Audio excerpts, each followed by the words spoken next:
আসসালামু আলাইকুম ও রহমতুল্লাহি ও বারাকাতুহ। আল্লাহ সুবহানাহু তাআলা বলেন, বিসমিল্লাহির রহমানির রহিম, ইউতিল হিকমাতা মান ইয়াশা ওয়া মান ইউতাল হিকমাতা ফাকাদ উতিয়া খায়রান কাসীরা ওয়া মা ইয়াযাক্কারু ইল্লা উলুল আলবাব। পরম করুণাময় আল্লাহ তাআলা যাকে ইচ্ছা হিকমাহ তথা দ্বীনের গভীর জ্ঞান দান করেন। আর যাকে হিকমাহ তথা গভীর জ্ঞান প্রদান করা হয় সে তো প্রভূত কল্যাণ লাভ করে, তাকে কল্যাণ প্রদান করা হয়। আর প্রকৃত বুদ্ধিমান ও জ্ঞানী ব্যক্তি তারাই উপদেশ এবং শিক্ষা গ্রহণ করে। সূরা বাকারা আয়াত 269। সম্মানিত ভাই এবং বোনেরা, মানুষের জীবনের শ্রেষ্ঠ সম্পদ হল জ্ঞান। জ্ঞান মানুষের জীবনের সৌন্দর্য, জীবনের শ্রেষ্ঠতম অ্যাসেট। জ্ঞানের মাধ্যমে মানুষের জীবনের সৌন্দর্য প্রকাশিত হয়, ফুটে ওঠে। জ্ঞানই মানুষকে সঠিক পথে পরিচালিত করে।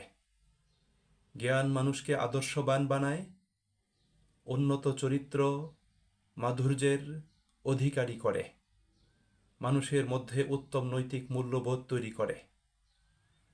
জ্ঞান মানুষকে আল্লাহ তাআলার প্রতি বিনয়ী এবং আল্লাহর অনুশাসন পালনে মানুষকে উত্তমভাবে তৈরি করে।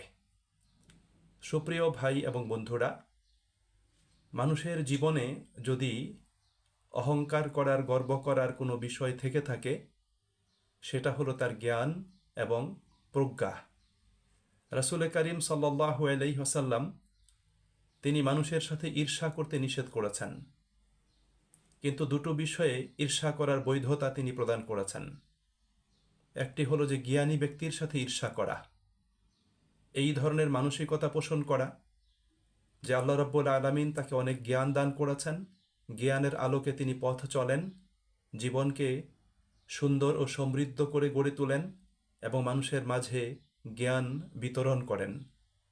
এবং মানুষের মাঝখানে যখন তিনি কোনো ফয়সালা করেন, সিদ্ধান্ত প্রদান করেন, তখন জ্ঞানের আলোকে সিদ্ধান্ত ফয়সালা প্রদান করেন। এই ধরনের ব্যক্তির সাথে ঈর্ষা করা যাবে যে আমিও তার মতো জ্ঞান অর্জন করব এবং তার মতো জ্ঞানের অঙ্গনে আমিও খিদমত প্রদান করব।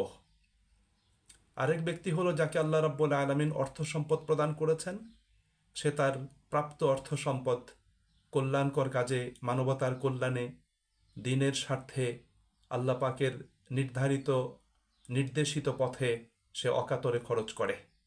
তার সাথে ঈর্ষা করা যাবে যে আমি অর্থ সম্পদ অর্জন করতে পারলে, অর্থ সম্পদের মালিক হলে আমিও তার মতো কল্যাণকর কাজে অর্থ সম্পদ খরচ করব। সুপ্রিয় ভাই এবং বোনেরা, আল্লাহ রাব্বুল আলামিন কোরআনুল কারীমে বলেছেন, যারা প্রকৃত জ্ঞানী তারাই আল্লাহ তাআলার প্রতি সবচেয়ে বেশি বিনয়ী হয়, আল্লাহকে তারাই সবচেয়ে বেশি ভয় করে। সূরা ফাতিরের 28 নম্বর আয়াতে আল্লাহ তাআলা বলেছেন, ইন্নামা ইয়াখশাল্লাহা মিন ইবাদিহিল উলামা। আল্লাহ তাআলার বান্দাদের মধ্য থেকে যারা জ্ঞানী তারাই আল্লাহ তাআলাকে সবচাইতে বেশি ভয় করে এবং আল্লাহ পাকের প্রতি সবচাইতে বেশি বিনয়ী হয়। সুপ্রিয় ভাই এবং বন্ধুরা, আমাদের প্রত্যেকের মনে রাখতে হবে যে জ্ঞান মানুষের জীবনে অতীব প্রয়োজনীয় একটি বিষয়। জ্ঞান ছাড়া মানুষের জীবন সুন্দর হয় না, আলোকিত হয় না, সমৃদ্ধ হয় না। জ্ঞান ছাড়া মানুষ কখনোই সত্য কল্যাণের পথে নিজেকে পরিচালিত করতে পারে না এবং সমাজ, সভ্যতা এবং মানবতার কল্যাণে, সামগ্রিক জীবনে সে নিজে কোনো কল্যাণকর কাজ সম্পাদন করতে পারে না। তবে এই জ্ঞানের কয়েকটি পর্যায় রয়েছে। ইমাম শাফি রহমতুল্লাহ আলাই তিনি জ্ঞানের 3টি স্তর বা পর্যায়ের কথা বলেছেন। তিনি বলেছেন, আল ইলমু সালাসাতু আশবার। জ্ঞানের 3টি দরজা রয়েছে বা 3টি স্তর রয়েছে। ফামান দাখালা শিবরাল আউয়াল তাকাব্বারাহ। তিনি বলেছেন যে কেউ যদি জ্ঞানের প্রথম স্তরে প্রবেশ করে, প্রথম দরজা দিয়ে প্রবেশ করে, তাহলে সে অহংকার করে। এটা হলো জ্ঞানের একদম প্রাথমিক অবস্থা, অপরিপক্ক জ্ঞান। অর্থাৎ সামান্য কিছু শিখেই, সামান্য কিছু জেনেই তখন সে নিজেকে মানে সবার সামনে অনেক বড় করে তুলে ধরতে চায়। আমাদের বাংলাতে একটা প্রবাদ প্রচলিত আছে যে অল্প বিদ্যা ভয়ঙ্করী, জুতাকে বলে আলমারি। অর্থাৎ অল্প জ্ঞান, যার অপরিপক্ক জ্ঞান, সঠিক জ্ঞান যার নাই, অথবা সামান্য একটু জ্ঞান আছে, তারা এই সামান্য বিষয়টাকে পুঁজি করে সমাজ জীবনে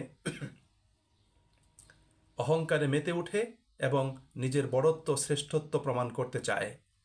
এই শ্রেণীর মানুষই কিন্তু সমাজ জীবনে বিশৃঙ্খলা এবং অরাজকতা তৈরি করে। তারাই উল্টাপাল্টা কথা বলে, একজনের বিরুদ্ধে আরেকজনে কথা বলে, অযথা ফতুয়া প্রদান করে, মানুষকে কাফের ফতুয়া দিয়ে দেয় এবং মানুষকে ইসলাম থেকে, দিন থেকে তারা বের করে দিতে চায়। এই পর্যায়টা এটা আমাদের জন্য কল্যাণকর নয়। দ্বিতীয়, তিনি বলেছেন অমাং দাখালা শিবরাসানি, আর যে ব্যক্তি জ্ঞানের দ্বিতীয় দরজা দিয়ে প্রবেশ করে, দ্বিতীয় স্তরে উপনীত হয়, অর্থাৎ প্রথম অবস্থা থেকে আর একটু বেশি জ্ঞান অর্জন করে এবং মোটামুটি দিনের প্রকৃত বুঝ তার ভিতর এসে যায়, তিনি বলেছেন তাওয়াদুআ, তাহলে তার ভিতর বিনয় তৈরি হয়। অর্থাৎ মোটামুটি যার ভিতর ভালো জ্ঞান আছে, সঠিক জ্ঞান আছে এবং জ্ঞানের আলোকে যিনি সমৃদ্ধ, তার ভিতর বিনয় তৈরি হয় এবং তিনি আল্লাহ পাকের প্রতিও বিনয়ী হন এবং মানুষের প্রতিও তিনি বিনয় প্রকাশ করেন। কখনোই তিনি অহংকারে মেতে উঠেন না এবং নিজের বড়ত্ব, শ্রেষ্ঠত্ব প্রমাণ করার জন্য তিনি ব্যস্ত হয়ে যান না। এটা হলো দ্বিতীয় একটা স্তর।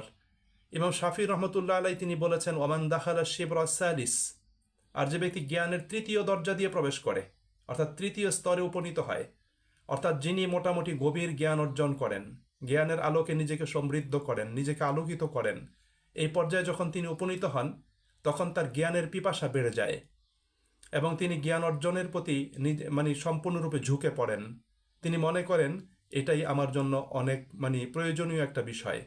তখন তার ভিতর যে মানসিকতা তৈরি হয়, সেই মানসিকতা হলো, ইমাম শাফি বলেছেন আলিমা আন্নাহু লা ইয়ালামু, তখন সে জানে, সে মনে করে এবং সে বিশ্বাস করে যে সে যেন কোনো কিছুই জানে না।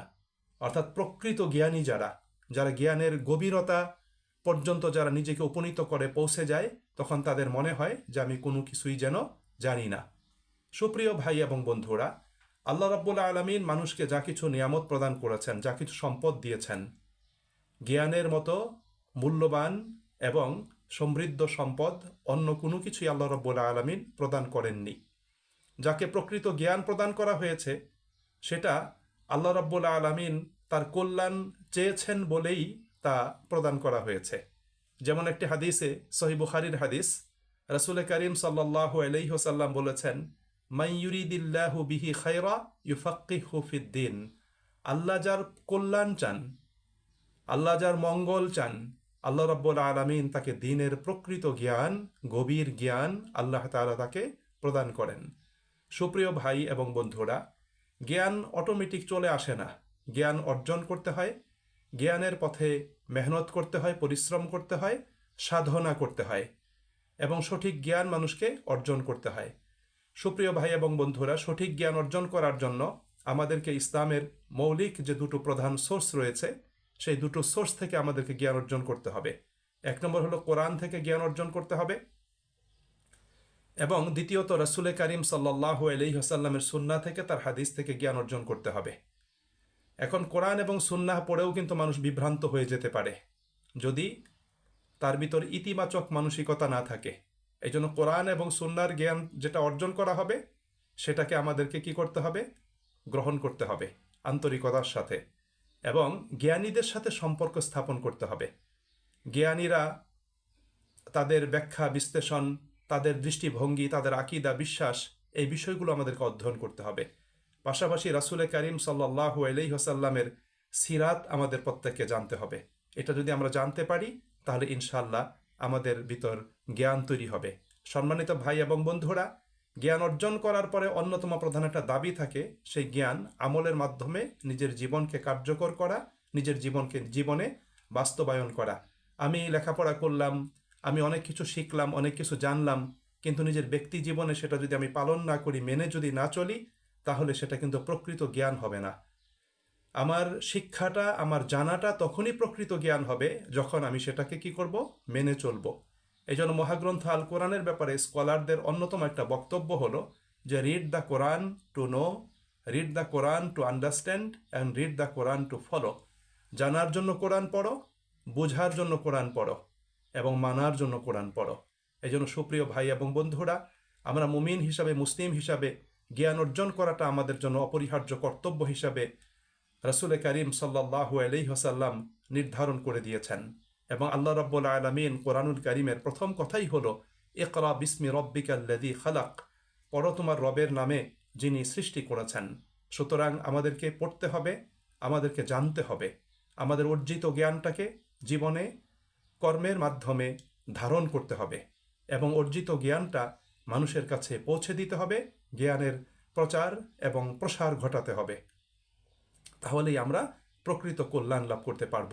আল্লাহ রাব্বুল আলামিন আমাদের প্রত্যেককে এখান থেকে শিক্ষা গ্রহণ করার, বুঝার এবং মেনে চলার তৌফিক দান করুন। আসসালামু আলাইকুম ওয়া রাহমাতুল্লাহি ওয়া বারাকাতুহু।